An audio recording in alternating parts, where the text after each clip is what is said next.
Hello. Learning that I needed to go to therapy was a bitter pill to swallow. Um, I, number one, did not want to talk to any strangers about myself. Number two, did not want them to talk to me and then go, that's it, she's nuts. Okay, lock her up. Um, I was very concerned about what other people would think about me. Um, I thought it would not be supported.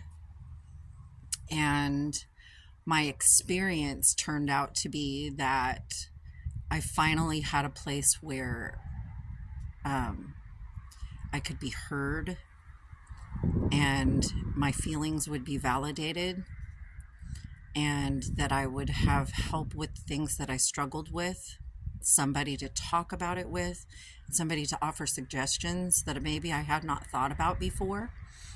And then we dove into much, much more detail, which um, in turn helped me to navigate my life a lot more easily. And so, um, anyone who's afraid of therapy because they've never been, maybe, or they've heard terrible stories about it, I can only say this. I've had great therapists, and like really great therapists.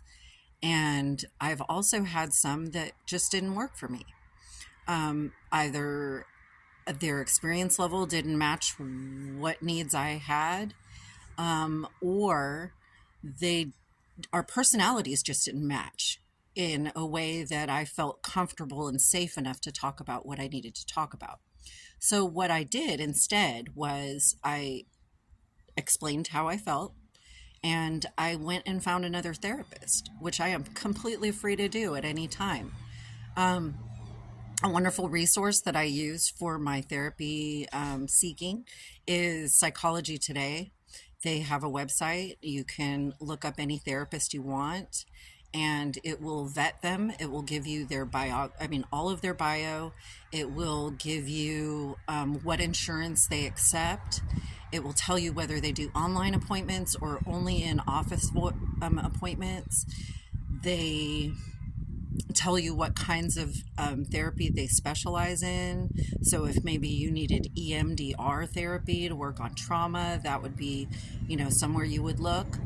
If you prefer DBT therapy or cognitive behavioral therapy, it's all there so that you can look at it and make decisions at that point. Then you can start emailing or making phone calls, and making an appointment is really easy to do. And then once you do that, then you can decide for yourself, is this the therapist for me, or is maybe I need to keep on looking? But it's a great start. I vet all of my therapists through there, and if they're not there, I usually don't use them. And that's just my personal choice. I like to know what I'm going into before I step into the office. That way, I can already eliminate the people that are definitely not a match. So, there are great resources out there. Your local, for example, if you don't have insurance, your local health unit or health department might have resources that you can look into. I absolutely have gone all kinds of routes to get my therapy, because in general, if you're taking medication, your psych doctor will ask that you seek therapy as well, simultaneously, or else they won't prescribe. So you can check with your doctor and see if that's the case for them.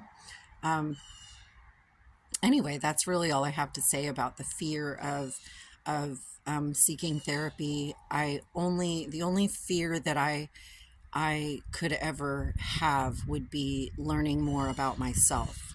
And I don't see where that could ever be wrong, because no change can happen if I don't know what the problem is. And identification is really important, and finding proper support, people you trust. Don't just be telling anybody on the street all your business. Find the people that you can trust with your mind and with your spirit, because I protect my energy today. I don't just let people run roughshod over me because they think I'm weak. Um, I used to feel that way, but we'll talk about that another time. All right. I hope you have a beautiful day. Stay safe. And if you need any kind of resources for finding therapists, psychologytoday.com. Thank you.